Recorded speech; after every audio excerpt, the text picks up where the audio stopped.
nouveau départ, c'est un nouveau défi. Il n'est pas trop tard et j'ai bien compris que ce monde-là ne m'a rien apporté. Le temps d'y voir l'avenir contrôlé. J'ai bien essayé de rester chez moi, me retrancher où l'on ne cherche pas, mais rien n'y fait, je n'ai plus envie. Depuis des années, je voudrais m'enfuir, toujours plus haut, toujours plus loin. Un jour porter les rêves de chacun, passer les nuages, briser les barrages, vivre sur une étoile, faire ce grand voyage.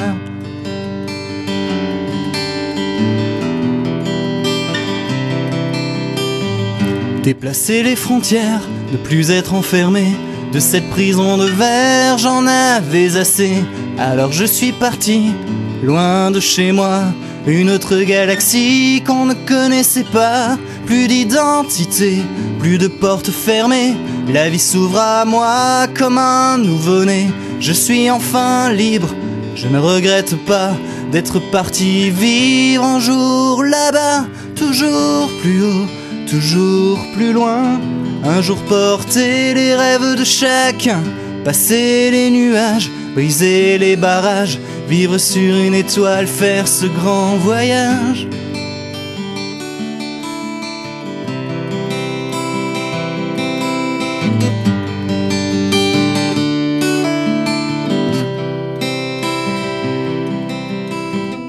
Tant de perfection a eu raison de moi. Je suis condamné, alors pourquoi? Pourquoi suis-je ici? Pourquoi tu n'y es pas? Idée réfléchie, le retour sur mes pas. Tant de fois j'ai voulu trouver le bonheur et je ne sais même plus accepter l'erreur que j'ai tant désiré pour enfin délirer. Pour pouvoir respirer, fallait-il m'évader toujours plus haut, toujours plus loin. Un jour porter les rêves de chacun, passer les nuages, briser les barrages, vivre sur une étoile, faire ce grand voyage.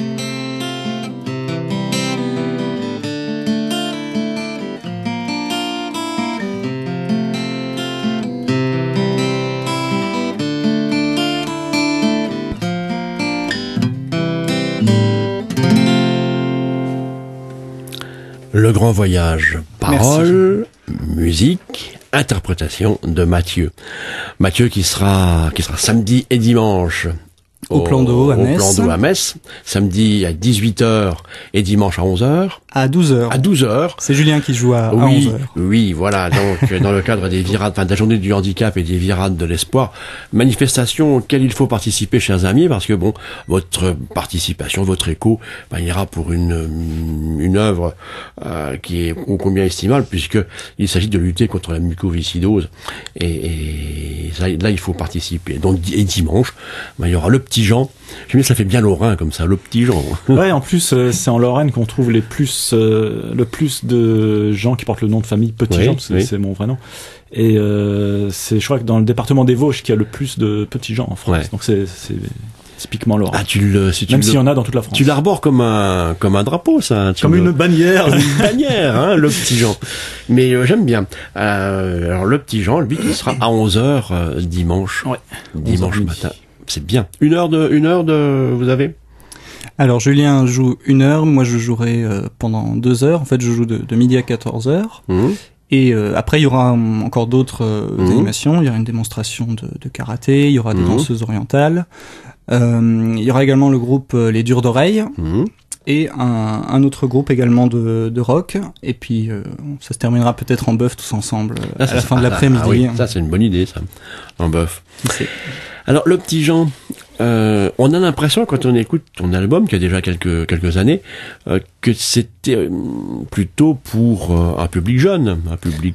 Alors, à première vue, oui. Ah, comme ça, à première vue. Et puis, quand on l'écoute un petit peu plus, on se dit, non, après tout, non, il y a quelque chose derrière.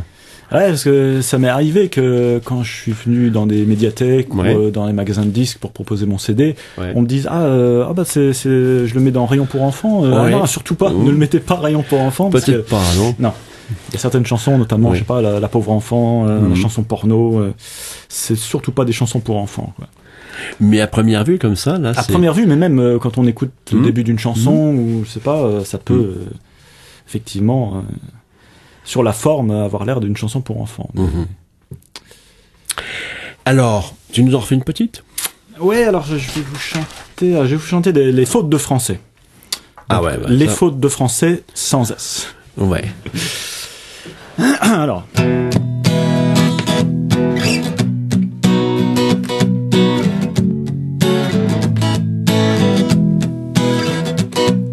Les gens y croient que c'est pas grave quand on cause pas bien le français.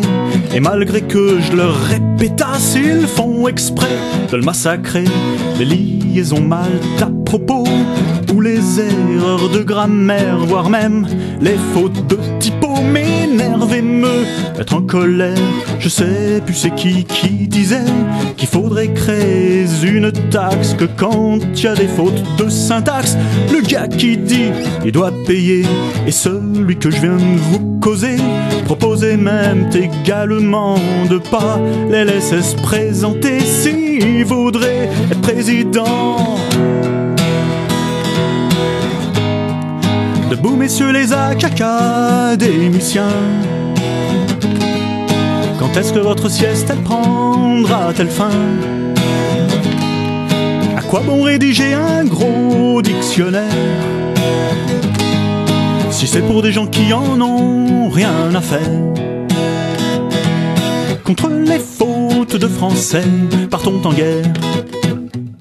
Redorer le blason de la langue de Molière. Contre les fautes de français, partons en guerre. Redorer le blason de la langue de Molière. Tous ceux dont je viens de vous faire un speech, ce serait pas grave s'il n'y avait pas ceux qui croient bon de faire un mix du français et de plein d'autres langages. Et c'est faire qu'une bande d'idiots puisse intégrer des anglicismes ou allemandimes à notre idiome. Je dis que c'est du rien à foutre rimes. Si ces gens-là on les écoute, ce serait pas cool que d'ici peu notre langue devienne toute capoute du charabia. Alors messieurs, faudrait à zap se mobiliser pour stopper ce chambardement, sinon ça risquerait de faire péter les plombs au président. Debout messieurs les académiciens, quand est-ce que votre sieste elle prendra-t-elle fin? À quoi bon rédiger un gros dictionnaire si c'est pour des gens qui en ont rien à faire? Contre les fautes de franglais, partons en guerre. Redorer le blason de la langue de Molière. Contre les fautes de franglais, partons en guerre. Redorer le blason de la langue de Molière.